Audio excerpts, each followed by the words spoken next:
এই গ্লুকোজের স্যাম্পেলে যোগ করব। দেখো যোগ করাতে কোনো রকম চেঞ্জ সেরকম হচ্ছে না। এবার আমরা একটা টেস্ট টিউব হোল্ডার দিয়ে এটাকে হিট করতে শুরু করব। সবাই দেখবে হিটিং এর ফলে কি পরিবর্তন ঘটে।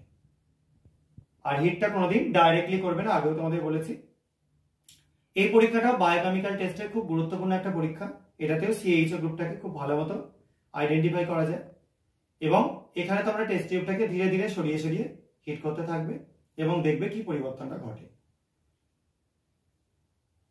এবং তোমাদের এখানে একটা জিনিস খেয়াল রাখতে হবে, যেমন টেস্ট টিউব হিটিং এর সবসময় বলি আমি, যেন কোনো কারণে সলিউশনটা চলকে বেরিয়ে এসে হাতে না পড়ে যায়।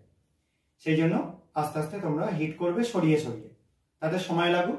আর যদি এটা ওয়াটার বাথে করা যায়, কোনো স্কুলের ল্যাবরেটরিতে বা কলেজের ল্যাবরেটরিতে ওয়াটার বাথ থাকে, তাহলে তোমরা সেখানে করতে পারো। সেখানে কিন্তু